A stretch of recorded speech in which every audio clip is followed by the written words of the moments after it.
हाय मंडळी, उद्या मी इडली बनवणार आहे। त्यासाठी बघा मी डाळ घेते उडदाची, तुम्हाला दाखवते। तांदूळ आणि डाळ म्हणजे बरोबर प्रमाण घ्यायचं, म्हणजे इडली आणि डोसा चांगला होतो। हे बघा, ही वाटी घेतली, मी वाटीच्याच मेजरने घेणार आहे। ही पूर्ण वाटी भरून डाळ घेतली आणि त्यात थोडी मी मुगाची डाळ टाकली, सालवाटीची 2 चमचा। तर हे एका भांड्यात मी ठेवते।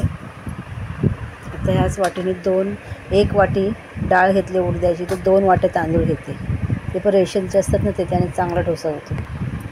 हे बघा, ही 1 वाटी आणि ती दुसरी 1 वाटी। हे बघा, ही दुसरी वाटी। अशा 2 वाट्या घेते। आता जरा हे तांदूळ मी निवडते, नंतर मग तुम्हाला दाखवते मिक्स करताना।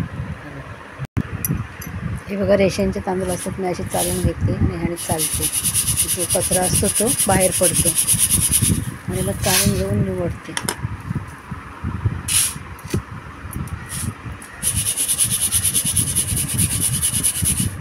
बघा, असा कचरा असतो तो।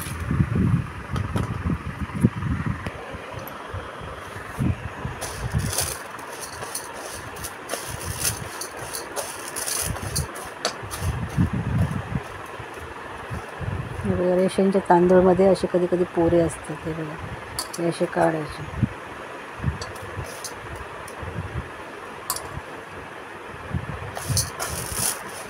रेशनच्या तांदळाने इडली आणि डोसा खूप छान होतो। मी तेच वापरते, रेशनवरून घेऊन येते विकत। जेव्हा पाहिजे डोसा इडली तेव्हा तेच भिजत टाकते आणि चांगले 5-6 तास भिजत ठेवते मी। नाही तर 3 वाजता टाकते, रात्री 10 वाजेपर्यंत दळून पीठ लावून ठेवते। रात्री जर मला दळताना पीठ लावून दाखवेन। आता सर्व मी निवडून घेतले तांदूळ, ह्या भांड्यात टाकले। हे बघा, ही डाळ आणि तांदूळ मी एकत्रच धुवून भिजत टाकते, मी नाही वेगवेगळे टाकत। एकत्र टाकल्यावर पण इडली डोसा होतो आणि वेगळे टाकून पण इडली डोसा होतो, म्हणून मी एकत्रच करते। चांगलं स्वच्छता 2-3 वेळा धुते। आणखी ह्यामध्ये थोडी चणा डाळ टाकते, 2 मोठे चमचे, 1 चमचा मेथी टाकते। एक चमचा मेथी, मोठे 2 चमच चणा डाळ।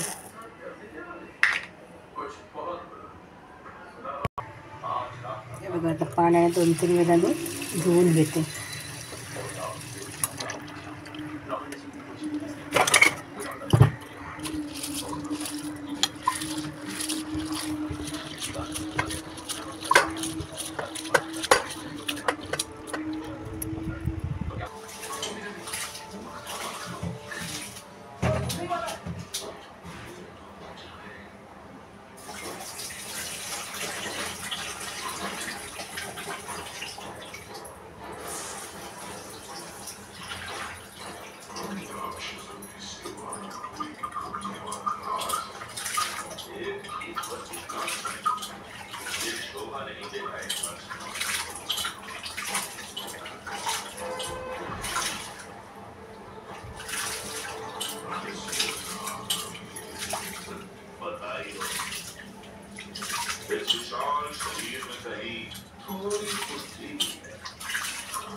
हे बघा, मी आता 3-4 वेळा चांगलं स्वच्छ धुवून घेतलं.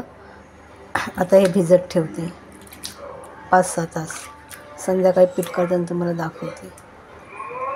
झाकण ठेवते. झाकून 5-6 तास भिजत ठेवूया.